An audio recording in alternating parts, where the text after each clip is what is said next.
বাংলাদেশের জনগণের আশা আকাঙ্ক্ষার প্রতীক, যিনি বাংলাদেশের ইতিহাস সৃষ্টি করেছেন, যিনি বিশ্বের দরবারে বাংলাদেশের মানুষকে সম্মানিত করেছেন, সেই ডক্টর ইউনূস আজকে 6 মাস এই দেশ শাসন করছেন, পরিচালনা করছেন। প্রিয় বন্ধুগণ, গত 5 তারিখ থেকে আজকে 9 তারিখ পর্যন্ত বাংলাদেশের সমসাময়িক বিষয় নিয়ে আমি 2-1টি কথা বলে আমার বক্তব্য শেষ করতে চাই। আমি একজন স্পষ্টবাদী রাজনৈতিক কর্মী হিসাবে আপনাদেরকে সম্মান করি, সম্মান দিতে জানি।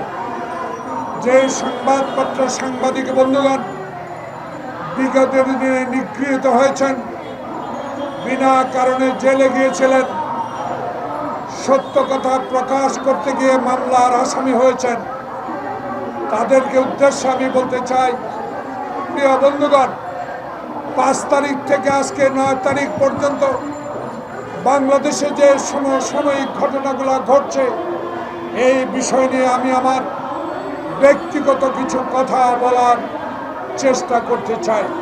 প্রিয় বন্ধুগণ, দেশ স্বাধীন করেছিলাম 54 বছর। দেশের মানুষ আশা করেছিল পাকিস্তান থেকে বাইরে এসে দেশ স্বাধীন করেছি, এমন দেশে বাস করব যেই দেশে গণতন্ত্র থাকবে, যেই দেশে বৈষম্য থাকবে না, যেই দেশে সংবাদপত্রের স্বাধীনতা থাকবে, যেই দেশে বিচার বিভাগে তার সুষ্ঠু বিচার করতে পারবে, যেই দেশে দুদক তার সাংবিধানিক কাজে বাধা পাবে না, যেই দেশের পুলিশ সরকারি আদেশ পালন করবে কিন্তু কোনো দলের সদস্য হবে না, এ আশা নিয়ে বুক বেঁধে খালি পায়ে হাফ প্যান্ট পরে সেদিন দুর্দর্শ পাকিস্তানি বাহিনীর বিরুদ্ধে যুদ্ধ করে দেশ স্বাধীন করেছিলাম। প্রিয় বন্ধুগণ, ইতিহাস কথা বলে। আমরা 62 দেখেছি, আমরা 69 দেখেছি, আমরা 71-এর স্বাধীনতা যুদ্ধে অংশগ্রহণ করেছি, আমরা 75 দেখেছি, আমরা এরশাদের শাসন দেখেছি। বাংলাদেশে শেখ হাসিনার শাসনে থাকার সৌভাগ্য বাংলাদেশের মানুষের হয়েছে। প্রিয় বন্ধুগণ, আজকে কথা বলে, আজকে অনেকে বলে স্মৃতি বিজড়িত প্রতিষ্ঠানগুলো ভাঙ্গার কি প্রয়োজন। বন্ধুগণ, আমার বক্তব্য হলো স্মৃতি বিজড়িত সেই অবস্থানগুলো আমি ভাঙ্গার পক্ষে নয়, কিন্তু জনগণ বলা শুরু করেছে যে স্মৃতি বিজড়িত আজকে ধ্বংস করে দেওয়া হয়েছে গত 2-3 দিনে। সেই স্মৃতি বিজড়িত বাসভবন থেকে যখন আয়না ঘর নির্মাণ করা হলো, সেই স্মৃতি বিজড়িত বাড়ি থেকে যখন খালেদা জিয়ার বাড়ি উচ্ছেদ করার কথা নির্দেশ দেওয়া হয়েছিল, সেই স্মৃতি বিজড়িত বাড়ি থেকে বিনা কারণে গ্রেপ্তার করে খুন গুম করা হয়েছিল, যেই স্মৃতি বিজড়িত বাড়ির কথা বলেন, সেই স্মৃতি বিজড়িত বাড়ি থেকে শেখ হাসিনা যখন বিচারককে নির্দেশ দিয়ে খালেদা জিয়াকে অন্যায়ভাবে সাজা দেওয়া হয়েছে, যেই স্মৃতি বিজড়িত বাড়ি থেকে হারুনের মতো নেককার অফিসারকে দিয়ে বাংলাদেশে বিচার বহির্ভূত হত্যাকাণ্ড ঘটিয়েছে, সেই স্মৃতি বিজড়িত ধ্বংস করে দিয়েছে বলে আমি মনে করি এটা সঠিক সিদ্ধান্ত হয়েছে।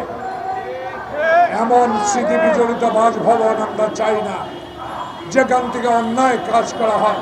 হ্যাঁ, তত্ত্বাবধায়ক সরকার, আপনারা ইন্টেরিয়াম গভর্নমেন্ট 3 দিন আগে যখন ভারতে বসে শেখ হাসিনা বলে বক্তব্য দিবে, সরকার কি ঘুমিয়েছিলেন? যারা আজকে ডেভিল হান্ট তৈরি করেছেন, শয়তান ধরা কর্মসূচি শুরু করেছেন, তাদের উদ্দেশ্যে বলতে চাই, আমরা তো আপনাদের সমর্থক, আমরা তো 16 বছর আন্দোলন করেছি, আমরা 16 বছরের আন্দোলন তৃণমূল, আজকে ছাত্র বৈষম্য, আজকে আমাদের সমর্থন নিয়ে যেই সরকারকে বিতাড়িত করেছে, যে শেখ হাসিনাকে বাংলাদেশ থেকে বিতাড়িত করতে পেরেছে, সেই বৈষম্য বিরোধী ছাত্র আন্দোলন আপনাদেরকে বলেছে কেন শেখ হাসিনার ভাষণ বিআরটিসির মতো বিটিআরসির মতো প্রতিষ্ঠান থাকতে সেই ভাষণ বন্ধ করা হলো না। আজকে এই প্রশ্নটা জনগণ আপনাদের কাছে জানতে চায়, কিসের ফ্যাক আইডি? যেই ফ্যাক আইডির মধ্য দিয়ে ভারত থেকে বসে শেখ হাসিনা বাংলাদেশে উস্কানি দিয়ে বাংলাদেশের মানুষকে অশান্তি করবে আর তত্ত্বাবধায়ক সরকারকে অশান্তিতে রাখবার চেষ্টা করবে। তাহলে এই সরকারের ভিতর, আপনাদের এই ইন্টারিয়াম গভর্নমেন্টের ভিতর শয়তান আছে। আগে শয়তানকে ধরুন, এই শয়তানদের বিরুদ্ধে ডেভিল হান্ট করুন, তাহলে ওই গাজীপুরের বেঈমান জাহাঙ্গীর মাইকে আওয়াজ দিয়ে আমার বৈষম্য বিরোধী ছাত্র আন্দোলন, যাদের আন্দোলনে আজ বাংলাদেশে আওয়ামী মুক্ত হয়েছে, তাদের গায়ে হাত উঠত না।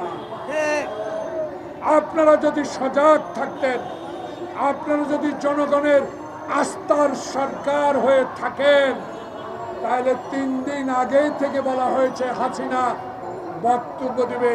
সে বক্তব্য কি করে ইউটিউবে বিটিআরসি আসলো, জনগণ এটা জানতে চায়। তাই সরকার আপনারা ব্যর্থ হলে ছাত্র বৈষম্যর আন্দোলন ব্যর্থ হবে। আপনাদের মনে রাখতে হবে, শেখ হাসিনা ষড়যন্ত্র করার জন্যই ভারতে গিয়েছে, হিন্দুস্তানের সমর্থন নিয়ে বাংলাদেশে অস্থিতিশীল করার জন্য হীন প্রচেষ্টা চালাবে। তাই আপনাদের এখনো সময় আছে, ডেভিল হান্ট তৈরি করে টোকাই ধরলে জনগণ আপনাদেরকে ক্ষমা করবে না। ডেভিল হান্ট দিয়ে আপনি জাহাঙ্গীর গাজীপুরের কেন গ্রেপ্তার হলো না?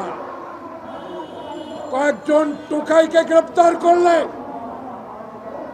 আওয়ামী লীগের এই ষড়যন্ত্র কশ্চিন কালো বন্ধ হবে না।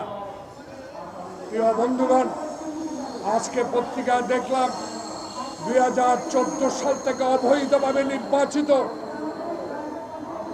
দুর্নীতিগ্রস্ত সন্ত্রাসী মাত্র 43 জন এমপিকে গ্রেপ্তার করেছে, মাত্র 35 জন মন্ত্রীকে গ্রেপ্তার করা হয়েছে। 6 মাসে কি করেছেন জনগণ এখন বলা শুরু করেছে। জনগণ জানতে চায়, 6 মাস পার হলো, দয়া করে বিএনপির দাবি, ন্যায্য দাবি মেনে নেন, নির্বাচন দেন। যতই বিলম্বিত হবে শেখ হাসিনার ষড়যন্ত্র আবারও শুরু হবে, আবারও সচিবালয়ে তারা আগুন দিবে, আবারও অস্থিতিশীল করে তুলবে। তাই বিএনপির দাবি, কেউ কেউ সমালোচনা করেন বিএনপি নির্বাচনের জন্য পাগল হয়ে গেছে। প্রিয় বন্ধুগণ, তারেক রহমান ধৈর্য ধরেছে 16 বছর। তারেক রহমানের ধৈর্যের ফল 5 তারিখে ক্ষমতা ছেড়ে দেওয়ার পরেও তারেকের নির্দেশে বিএনপির কর্মী নেতারা আওয়ামী লীগের একটি কর্মীর গায়ে হাত উঠায় নেয়। এটাই তারেক রহমানের অহংকার। আমি তারেক রহমানকে ধন্যবাদ জানাবো।